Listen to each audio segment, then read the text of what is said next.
যে মক টেস্টটাকে নিটের মতো নাও। প্রত্যেকটা মক টেস্ট ইজ নিট, এটা মাথায় রেখো। হচ্ছে মক টেস্টকে কিভাবে অ্যাটেন্ড করতে হবে, ওয়েমার ফিল কোন স্ট্র্যাটেজিতে হবে। আমার নিজের নিট পেপার থেকে আমি তোমাদের দেখাবো যে আমি কিভাবে অ্যাটেন্ড করেছিলাম পেপারটা। Hello everyone, good morning. I am Devlina, a third professional MBBS student from Malda Medical College and Hospital. I hope তোমরা সকলে খুব ভালো আছো এবং নিটের যেহেতু একদম লাস্ট 2 মাসে এসে আমরা দাঁড়িয়ে গেছি, তাই নিশ্চয়ই সবাই প্রচুর পড়াশোনা করছো। অ্যান্ড মানে এই সময়ে তোমাদের সাথে কথা বলতে এসে আমি আগের ভিডিওতেও বলেছি যে আমার বারবার করে প্রচুর নস্টালজিক ফিল হচ্ছে, তাই জন্য আমি আজকে আমার নিটের যে কোশ্চেন পেপার সেটা নিয়ে বসে গেছি তোমাদের সাথে কিছু কথা শেয়ার করতে। আজকের ভিডিওর টপিকটা মেনলি থাকবে মক টেস্টের উপর। আমি এটুকু তো শিওর যে এখন অন্তত এই সিচুয়েশনে দাঁড়িয়ে তোমাদের কাউকে মক টেস্ট দেওয়ার জন্য আমাকে মোটিভেট করতে হবে না। আই গেস তোমরা সবাই অলরেডি ভীষণভাবে মোটিভেটেড যে মক টেস্ট তোমাদের দিতে হবে, মক টেস্ট ছাড়া সিলেকশন হবে না, এই জিনিসগুলো তোমরা নিশ্চয়ই সবাই জানো। তো আজকে আমি মেনলি যে জিনিসটা নিয়ে কথা বলবো সেটা হচ্ছে মক টেস্টকে কিভাবে অ্যাটেন্ড করতে হবে, ওয়েমার ফিল কোন স্ট্র্যাটেজিতে হবে। আমার নিজের নিট পেপার থেকে আমি তোমাদের দেখাবো যে আমি কিভাবে অ্যাটেন্ড করেছিলাম পেপারটা, বা তোমাদের কিভাবে অ্যাটেন্ড করা উচিত, এবং সেইগুলো কাজে লাগিয়ে তোমরা তোমাদের যে সামনে যেখানেই তুমি মক টেস্ট দাও না কেন, অ্যালেন দাও, আকাশ দাও, পিডাব্লিউ দাও, নিট প্রেপ দাও, যেখানেই দাও না কেন সেখানে তুমি মক টেস্টটা দিতে গিয়ে তুমি কি কি জিনিস ফেস করছো, কেন তোমার নাম্বার বাড়ছে না মক টেস্টে, এবং সব শেষে তোমাদের আমি এটাও ডিসকাস করবো যে এই স্ট্র্যাটেজিটাকে কিভাবে তুমি তোমার নিজের মানে রিভিশন প্ল্যান ওয়াইজ তুমি মডিফাই করতে পারো। আর ওয়েমার ফিলিং স্ট্র্যাটেজি তো বলবো। আর অনেকেই আমাকে জিজ্ঞেস করেছো দিদি নাম্বার কেন বাড়ছে না, নাম্বার স্যাচুরেট হয়ে যাওয়ার রিজনটা কি, কোথায় কোন নাম্বারটা কোন জায়গায় এসে স্যাচুরেট হয়ে যায়, এইগুলো মেনলি থাকছে আজকের ভিডিওতে। অ্যান্ড আই হোপ আজকে আমি মানে তোমাদের সিলি মিস্টেক নিয়েও কিছু কথা বলবো, কারণ মক টেস্টের একটা মানে অন্যতম প্রধান জিনিস হচ্ছে সিলি মিস্টেক। যেই আমার এরকম মনে আছে যে আমার সাথে এরকমও হয়েছে, আমি মানে এই নিটের মক টেস্টেও আমি 5 থেকে 6টা সিলি মিস্টেক করেছিলাম, কিন্তু সেটা যদি 10টা সিলি মিস্টেক হয়ে যেত বা যদি 12টা সিলি মিস্টেক হয়ে যেত তাহলে কিন্তু আমার পুরো সিলেকশনে আটকে যেত। তো সিলি মিস্টেকটাকে কিভাবে কমানো যাবে সেগুলো নিয়েই থাকছে আজকের ভিডিওটা। So without any further delay চলো আজকের ভিডিওটা স্টার্ট করি। আই হোপ তোমাদের ভিডিওটা দেখতে খুব ভালো লাগবে অ্যান্ড তোমরা প্রত্যেকটা তোমাদের যে ডাউটগুলো আছে সেগুলো সলিউশন তোমরা পেয়ে যাবে। ওকে, একদম প্রথমেই একটা কথা বলি যে মক টেস্টটাকে নিটের মতো নাও। প্রত্যেকটা মক টেস্ট ইজ নিট, এটা মাথায় রেখো। কিন্তু হ্যাঁ, মক টেস্টের নাম্বার দেখে কেউ মানে এরকম হবে না যে আমার দ্বারা কিছু হবে না, আমি পারবো না, আমি মক টেস্ট দেওয়া ছেড়ে দিই, আমি শুধু পড়াশোনা করি সেটাই আমার জন্য বেটার হবে না। প্রথম কথা, নিটের যদি দুটো পিলার থাকে, একটা হচ্ছে রিভিশন, একটা হচ্ছে মক টেস্ট, এই দুটো পিলার তোমাকে পৌঁছে দেবে নিট 2025 সিলেকশনে। ঠিক আছে, এটা আমি অনেক পরে বুঝেছিলাম, তোমরা যত তাড়াতাড়ি বুঝবে তত তাড়াতাড়ি ভালো। যেহেতু ফেব্রুয়ারি মাস শেষ হয়ে গেছে, মার্চ মাস শুরু হয়ে গেছে, এই সময় আমি সবাইকে বলবো অবশ্যই তোমরা ফুল মক টেস্ট দাও। জানি এটা খুব একটা টপার মার্কা কথাবার্তা যে ফুল মক টেস্ট দাও, বাট বিশ্বাস করো তোমার যদি প্রিপারেশন 50%ও থাকে না, তাও আমি তোমাকে এটাই সাজেস্ট করবো যে ফুল মক টেস্ট দিতে। কেন? কারণ তাহলে তুমি তোমার স্ট্রং পয়েন্ট এবং তোমার উইক পয়েন্ট এই দুটো জায়গাকে খুব ভালো করে আইডেন্টিফাই করতে পারবে। কেউ যখন তার স্ট্রং পয়েন্টগুলোকে আইডেন্টিফাই করে ফেলে তখন সে জানে যে স্ট্রং পয়েন্টটাকে তাকে কিভাবে রিভিশন করতে হবে এবং উইক পয়েন্টটাকে তাকে কিভাবে রিভিশন করতে হবে। উইক পয়েন্টের জন্য কি করবে, ভিডিও দেখবে, কোশ্চেন প্র্যাকটিস করবে, প্রিভিয়াস ইয়ার করবে। যদি খুব বেশি কোশ্চেন প্র্যাকটিস করার সময় না থাকে তাহলে একদমই মানে ভিডিও দেখার পরে তুমি প্রিভিয়াস ইয়ারের কোশ্চেন সলভ করবে। আর যদি খুব বেশি কোশ্চেন প্র্যাকটিসের সময় পেয়ে যাও তাহলে তো ঠিক আছে, তাহলে তুমি করতে পারো। কিন্তু আমি এখন একটা কথাই বলবো, কোনো একটা চ্যাপ্টারের উপর বা কোনো দুটো চ্যাপ্টারের উপর কিন্তু কোনোভাবেই বেশিভাবে এমফাসাইজ করো না। প্রথম যেটা জিনিস সেটা হচ্ছে গোটা সিলেবাসটাকে 4টে বা 5টা ভাগে ভাগ করে নাও। মোটামুটি মার্চ মাসে তোমার 4টে এক্সাম হবে। তোমার মেইন উদ্দেশ্য এটাই থাকবে, গোটা মার্চ মাসের মধ্যে আমাকে পুরো সিলেবাসটা কমপ্লিট করে আমাকে প্রত্যেকটা মক টেস্টে যেতে হবে। তার মানে এটা নয় যে প্রত্যেকটা মক টেস্টে পুরো সিলেবাস কমপ্লিট করতে হচ্ছে, না সেটা নয়। 4টে মক টেস্টে তোমার গোটা সিলেবাসটাকে ভাগ করে নাও এবং সেই ওয়াইজ তুমি পড়ো। ঠিক আছে, তার জন্য কি করবে, তুমি লাস্ট যে মক টেস্টটা দিয়েছো সেই মক টেস্টটা বের করো। মার্চ মাসের আগে যে মক টেস্টটা দিয়েছো সেই মক টেস্টের পেপারটা তুমি বের করো। বের করে দেখো সেখানে কোথা থেকে বেশি ওয়েটেজ এসছে, কোথা থেকে কম ওয়েটেজ এসছে। সেটা যদি তুমি বুঝতে পারো তাহলে তোমার দুটো জিনিসে হেল্প হবে। একটা হচ্ছে তুমি হাই ওয়েটেজ টপিকের একটা লিস্ট পাবে, সেই লিস্ট ওয়াইজ তুমি প্রথমে যেগুলো থেকে বেশি কোশ্চেন আসছে, ধরো কারেন্ট ইলেকট্রিসিটি থেকে 3টে কোশ্চেন আছে ফিজিক্সে, ধরো আয়নিক ইকুইলিব্রিয়াম থেকে 2টো কোশ্চেন আসছে, ধরো সাপোজ ম্যাগনেটিজম থেকে 2টো কোশ্চেন আসছে, ধরো সাপোজ আমি বলছি সেমিকন্ডাক্টর থেকে 3টে কোশ্চেন আসছে। তো এই সমস্ত যে চ্যাপ্টারগুলো সেগুলোকে তুমি প্রথম যে রবিবার পড়বে মার্চ মাসের প্রথম, তো সেই রবিবারে তুমি এগুলো করার চেষ্টা করো। মানে সেই রবিবার তো অবশ্যই একটা পরীক্ষা থাকবে, ঠিক আছে। এটা করার চেষ্টা করো, এটা প্রথম কথা। সেকেন্ড কথা যেটা, সেটা হচ্ছে প্রত্যেকটা এক সপ্তাহ যে টাইম পাবে সেই এক সপ্তাহ কিন্তু প্রত্যেক দিন তোমাকে রিভিশন করতে হবে। এখন তোমার কাজ সারা সপ্তাহ রিভিশন করা আর রবিবার করে গিয়ে টেস্ট দেওয়া, ঠিক আছে? এবার তোমরা আমাকে যেটা মেন কথা, তুমি তো এটা করলে, তারপরেও দিদি মক টেস্টের নাম্বার একটা জায়গায় আটকে যাচ্ছে। মক টেস্টের নাম্বার আটকে যাবার দুটো তিনটে পয়েন্ট আছে। 1 নম্বর পয়েন্ট, তুমি তোমার রিভিশন কম, যেটা বললাম তুমি রিভিশন করবে সারা সপ্তাহ। 2 নম্বর কি, 2 নম্বর হচ্ছে তুমি যখন মক টেস্ট দিতে বসছো তাহলে হয় তুমি ওভার কনফিডেন্ট হয়ে অনেক কোশ্চেন অ্যাটেন্ড করে ফেলছো। সব সময় কিন্তু তোমাকে ওই 720-তে 720 পেতে হবে না, এটা আগে মাথায় ঢোকাও।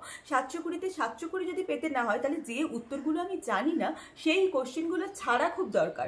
অনেক সময় আমরা এটা করি যে মক টেস্ট দিতে বসে আমরা কোনো উত্তর কোশ্চেন ছাড়ি না, আমরা জানি না, মানে জানি সব কোশ্চেনে দাগ দিয়ে যাই। তার মানে কি হচ্ছে, আমার মিস্টেক হচ্ছে, সিলি মিস্টেক হচ্ছে। সিলি মিস্টেক কোনগুলো, যেগুলো আমি পড়ে যাচ্ছি ওখানে গিয়ে তাড়াহুড়ো করে আমি ভুল করে দিয়ে আসছি। যে কারণে আমি সবাইকে সাজেস্ট করি যে কোনো কোশ্চেন 2 থেকে 3 বার পড়বে। এবং এটা আমি অনেককে সাজেস্ট করেছি, আমি পার্সোনাল যাদের সাথে আমি অ্যাটাচ আছি বা পার্সোনাল মেন্টারশিপ আমি যাদের সাথে করে থাকি, তো তাদেরকে আমি পার্সোনালি এটা বলেছি যে তোমরা 2 থেকে 3 বার, 2 বার থেকে 3 বার প্রত্যেকটা কোশ্চেনকে কিন্তু তোমরা পড়ো। কারণ 2 বার থেকে 3 বার যদি কোশ্চেন না পড়ো তাহলে কিন্তু হবে না, ঠিক আছে? তো একটা কোশ্চেনকে একবারে তুমি যেটা বুঝলে হয়তো পারলে না, পরের বারে যখন সেই কোশ্চেনটা এসে আবার অ্যাটেন্ড করবে তখন সেটাকে 2-3 বার পড়ো, তাহলে বুঝতে পারবে যে সেই কোশ্চেনটা তুমি অ্যাকচুয়ালি পারবে। সেটা ফিজিক্সের ক্ষেত্রে হতে পারে, কেমিস্ট্রির ক্ষেত্রে হতে পারে, বায়োলজির ক্ষেত্রেও হতে পারে। এবার চলে আসি 3 নাম্বার যেটা পয়েন্ট, সেটা হচ্ছে কোশ্চেন একবার করার পর রিভিশন না করা, ডাইরেক্ট ওএমআর গোল করতে যাওয়া, এটা একটা ভুল হতে পারে। এই ভুলটা কি, ধরো তুমি একটা কোশ্চেন করলে, সেই কোশ্চেনটাই তোমার হতেই পারে ভুল, ক্যালকুলেশনে ভুল হলো, বা সেই কোশ্চেনটা তোমার একক তুলতে ভুল হলো, ইউনিট, তো সেইগুলো যে ভুল হলো সেটা তুমি যদি আরেকবার চেক করো তাহলে আমার মনে হয় সেই ভুলগুলো থেকে তুমি আটকাতে পারো। কারণ 2 বার রিভিশন দিলে যে কোনো জিনিসেরই ভুল কম হয়। 4 নম্বর যেটা পয়েন্ট সেটা আমি বলবো, সেটা হচ্ছে ওয়েমার মিস্টেক। এটা মনে হয় সবচেয়ে বড় মিস্টেক। মানে তুমি সব ঠিক করে এলে, তুমি কোশ্চেন ঠিক করলে, তুমি প্রশ্ন ঠিক চিনলে, ঠিক তুমি ফর্মুলা ঠিক লাগালে, তারপরেও লাস্টে গিয়ে তুমি ওয়েমারে মিস্টেক করো তাহলে মানে কোনোভাবেই কিন্তু নিজেকে ক্ষমা করা যায় না। তো এই ভুলটা পুরোটাই নিজের প্রেজেন্স অফ দ্য মাইন্ডের থেকে আসে। এটার জন্য আমি বারবার সবাইকে, 1 সেকেন্ড, কুকুরগুলো খুব চেঁচাচ্ছে, এত হস্টেলে কুকুর না, ভাবতে পারবে না, 1 সেকেন্ড দাঁড়া। ওকে, সো তোমরা কি করবে, তোমরা কিন্তু অবশ্যই অবশ্যই যে ধরো ওয়েমারটা যখন গোল করবে তখন প্রেজেন্স অফ মাইন্ডটা ঠিকঠাক রাখবে, যেন এর ওয়েমার তার ঘাড়ে না চলে যায়, তার ওয়েমার তার ঘাড়ে না চলে যায়, এগুলো যেন একদমই না হয়, প্রথম কথা। সেকেন্ড কথা, একটু নিজের প্রেজেন্স অফ মাইন্ড বাড়ানোর জন্য একটু মেডিটেশনস করা, একটু নিজেকে কাম করা, একটু কুল করা, এগুলো কিন্তু খুব দরকার। কারণ নিট এক্সামটা এমন একটা এক্সাম যেখানে কামনেসটা আমার মনে হয় পার্সোনালি খুব ম্যাটার করে। আর যেটা মেন ব্যাপার সেটা হচ্ছে মক টেস্টের নাম্বার বাড়ছে না তো বলে দিলাম, এই জিনিসগুলো মাথায় রাখো, কারণ এই জিনিসগুলো খুব দরকার। আর মক টেস্ট অ্যাটেম্প্ট কীভাবে করবে, যেটা আমরা অনেকেই জিজ্ঞেস করেছো। দেখো, অনেকের অনেক রকম স্ট্র্যাটেজি থাকতে পারে। আমার সময় সেকশন বি ছিল, এখন সেকশন বি নেই, এখন এবছর কিন্তু সেকশন এ থাকবে। তো শুধুমাত্র সেকশন এর কোশ্চেনগুলোই থাকবে, যে কারণে আমরা ধরতে পারি মানে আমার মতে কাট অফ আরও একটু বাড়বে, 5 থেকে 10 নম্বর। হয়তো অনেকে বলেছে কাট অফ কমবে, কিন্তু তুমি যদি আমার অ্যানালিসিস শুনতে চাও তাহলে আমি বলবো অবশ্যই কাট অফ বাড়বে, এটা আমার মনে হয়, ঠিক আছে? এবার হচ্ছে তুমি চলে এসো নেক্সট কথা, যেটা বলতে গিয়ে আমি আটকে গেলাম, সেটা হচ্ছে আমার সময় সেকশন এ বি দুটো ছিল, এখন কিছু নেই, ডাইরেক্ট, ঠিক আছে? তো আমি পার্সোনালি যেটা করেছিলাম সেটা হচ্ছে আমি সেকশন এ বি আলাদা করে করেছিলাম, অত ঝঞ্ঝাটে যাচ্ছি না। আমার পার্সোনাল যেটা মনে হয় যেভাবে করা উচিত, তো আমি এভাবেই করা উচিত। সেটা হচ্ছে প্রথমে তুমি বায়োলজি করো, বায়োলজি পুরোটা একবার পড়ো, ঠিক আছে? পুরোটা পড়ো, পুরোটা পড়ার পর পুরোটা করো, পুরো একদম কোশ্চেন পেপারে করো। একদমই কেউ প্রথমেই ওএমআর গোল করতে যাবে না, ঠিক আছে? প্রথমেই ওএমআর গোল করার কোনো দরকার নেই, পুরোটা পড়ে যাও। তারপরে গিয়ে তুমি যেটা করবে সেটা হচ্ছে বায়োলজি ওএমআর গোল করবে। ওএমআর গোল করবার সময় অবশ্যই প্রত্যেকটা কোশ্চেন রিচেক করবে, কিন্তু তার জন্য তোমাকে প্রচণ্ড মানে কি বলবো, প্রেজেন্স অফ মাইন্ড রাখতে হবে। কারণ কোশ্চেন রিচেক করতে গিয়ে যেন একটা উত্তর আরেকটার ঘাড়ে না চেপে যায়, এটা প্রথম। সেকেন্ড, কোথাও কিন্তু ডাবল থার্ড দেবে না। তুমি একটা কথা ভেবে উত্তরটা লিখেছো, তারপরে তুমি একটা ডাবল থার্ড দিয়ে উত্তরটা চেঞ্জ করে দিলে, এটাতে কিন্তু ম্যাক্সিমাম নাম্বার ভুল হওয়ার চান্স থাকে। আমি অ্যালেনের একজন স্যার ছিলেন, আমার এই মুহূর্তে নামটা ওনার মনে পড়ছে না, তুমি সবাই চেনো, উনি ইউটিউবে ভিডিও দেন। তো উনি এটা বলেছিলেন যে সেকেন্ড থটে 90% ক্ষেত্রে কিন্তু উত্তর ভুল হয়। আর আমি নিজের ক্ষেত্রেও সেটা দেখেছি, অনেকবার আমি সেকেন্ড থট দিতে গিয়ে অনেক উত্তর ভুল হয়েছে। তো তোমাদের আমি সবাইকে সাজেস্ট করবো একবার জাস্ট পড়বে, যাতে করে কি হয় না, অনেক সময় আমরা অল অফ দিস পড়ি না, লাস্ট অপশন পড়ি না, বা অনেক সময় অন্য চ্যাপ্টারের কথা ভাবতে ভাবতে অন্য উত্তর বসিয়ে দিই, সেই সিলি মিস্টেকগুলোর হাত থেকে কিন্তু বাঁচতে পারবে। তাহলে প্রথমে হয়ে গেল বায়োলজি। নেক্সট সেকেন্ড যেটা, সেটা হচ্ছে কি সেকেন্ড আমি অ্যাটেন্ড করেছিলাম মোস্ট প্রবাবলি কেমিস্ট্রি, ঠিক আছে। কেমিস্ট্রি আর ফিজিক্স এই দুটোকে আমি কমপ্লিটলি ডিফারেন্টভাবে অ্যাটেন্ড করতাম। কীভাবে অ্যাটেন্ড করতাম, এইগুলোকে আমি 3 গোতে অ্যাটেন্ড করতাম। মানে একদম প্রথমে হচ্ছে তোমার আমি একবার কেমিস্ট্রি দেখে চলে গেলাম। কেমিস্ট্রি দেখার পর আমি প্রথম মানে ধাপে যে কটা পারতাম সে কটা পারতাম, ঠিক আছে। তারপরে আমি আরেকবার দেখতাম। প্রথম ধাপে ধরো আমার সাপোজ আমার 45টা কোশ্চেন, প্রথম ধাপে আমার সাপোজ 16টা হলো বা 17টা হলো। তারপরের ধাপে এসে আমি আরও ধরো 10টার মতো করলাম, ঠিক আছে। তারপরের ধাপে যেগুলো মানে দুবার দেখলাম, তাহলে দুবারে মোটামুটি সাপোজ আমি ধরছি আমার 30টার মতো কোশ্চেন হলো। এখনো আমার 15টার মতো কোশ্চেন বাকি আছে, হয়তো 15টায় কিছু পারবো কিছু পারবো না। তখন আমি কি করতাম, ওগুলো আমি আরেকবার দেখতাম, 3বার দেখতাম, কিন্তু ওগুলো তখন আর আমি দেখতাম না। মানে ইনস্ট্যান্ট এক্সামের হলে বসে ইনস্ট্যান্ট কেমিস্ট্রি করতে করতে দেখতাম না। দুবার দেখার পর আমি চলে যেতাম ফিজিক্স করতে। ফিজিক্সটাকে আমি সেমভাবে করতাম, প্রথমে একবার দেখতাম, প্রথমে ধরো 15টা হলো, তারপরে আবার দেখতাম, আবার 10টা হলো, ঠিক আছে। এইভাবে করে ফিজিক্সটাকেও আমি দুবার দেখলাম। দেখার পর লাস্ট বার আমি আবার কেমিস্ট্রিতে আসবো। কেমিস্ট্রিতে এসে আমি পুরো কেমিস্ট্রি ওইবারে কমপ্লিট করবো অ্যান্ড করে আমি ওয়েমার গোল করবো। তারপরে পুরো ফিজিক্স কমপ্লিট করবো অ্যান্ড ফিজিক্স গোল করবো। তাহলে করে কি হলো, আমি একটা ফিজিক্স কোশ্চেনকে যদি একবার করেও পড়ি তাহলে আমার 3বার পড়া হচ্ছে, যেগুলো আমি পারছি না, ঠিক আছে। একটা কেমিস্ট্রি কোশ্চেনও তাই। তো এটা আমার স্ট্র্যাটেজি ছিল পার্সোনালি। আমি জানি না তোমাদের ক্ষেত্রে কতটা হেল্পফুল হবে। অ্যান্ড অনেস্টলি সেইং এই স্ট্র্যাটেজিটা আমি লাস্ট মানে এক্সামের আগে, আমার নিট এক্সামের আগে আমি লাস্ট যে মক টেস্টটা দিয়েছিলাম সেখানে আমি চেঞ্জ করেছিলাম আমার পেপার অ্যাটেম্পটিং স্ট্র্যাটেজি। তো এটা আমার জন্য খুবই চ্যালেঞ্জিং ছিল, বাট এটা আমার জন্য খুব এফেক্টিভ মনে হয়েছিল আমার, ঠিক আছে। সেজন্য আমি করেছিলাম লাস্ট দিন, মানে আমি পরীক্ষার আগে জাস্ট একটা দিন পেয়েছিলাম যেখানে আমি এই মক টেস্টটা দিয়েছিলাম, এইভাবে টেস্ট দিয়েছিলাম, ঠিক আছে। তো তোমরা যদি চাও আমি নেক্সট ভিডিওতে আমার মক টেস্টে কত কত নাম্বার আসতো, অনেকেই তোমরা জানতে চেয়েছো, খুব বেশি আসতো না, আগে থেকেই বলে দিচ্ছি, সেটা আমি তোমাদের দেখাবো।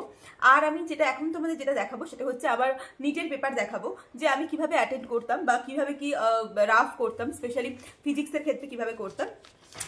তো সেই জিনিসটা একটু তোমাদের আমি দেখাই।